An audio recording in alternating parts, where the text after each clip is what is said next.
Okay, so I thought I'd get out, take a walk.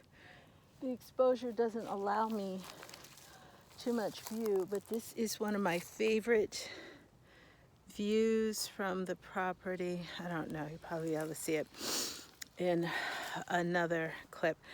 So I'm just on the other edge of the vineyard, decided to get out for a moment and address a question that I've gotten in the past about my journey here from last year.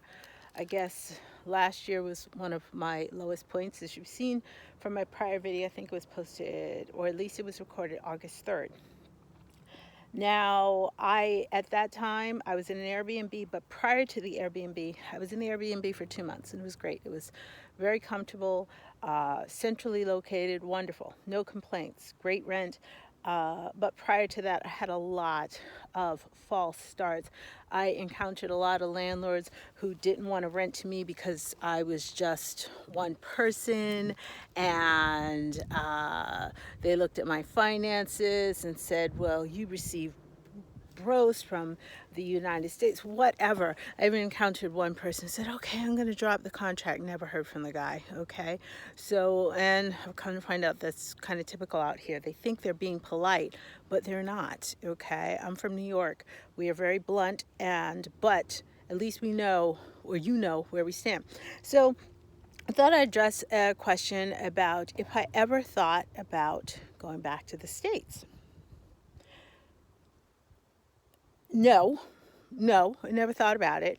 I knew it was, I know in the back of my mind it's a possibility, but if absolutely necessary or whatever, but I never got to that point because from my experience, I would have had to go through the same thing in the States. Finding a place to live, I would have been able to live with my family temporarily, but finding a place to live, finding a new job, getting furniture, the whole 9 yards. I've been through it several times. And then I would have the added frustration of feeling terribly disappointed in myself for giving up. I've never been a quitter, and anyone knows, anytime I have had to retreat, I tend to be a little hard on myself. So no, that was not an option.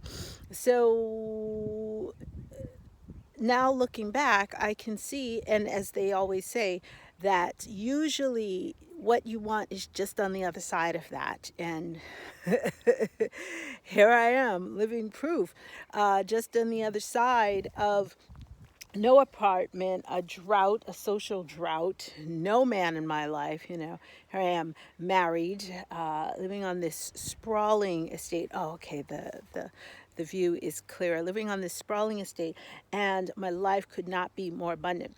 So, as they say, it's darkest before the dawn, all that cliche stuff. But no, when you think about it, it usually costs you more energy to go back. I remember years ago when I did a short stint of running track when I was in high school, and they always tell you never, ever, ever look back. Never look back to compare where you are in relation to your opponent. It just wastes energy. And scientifically speaking, I think it's physics. Speaking in terms of physics, it literally, you lose momentum. It makes total sense. If you think of an arrow, it only goes one way. It is shaped one way for a reason, okay? So that's my 2 cents. Talk to you soon.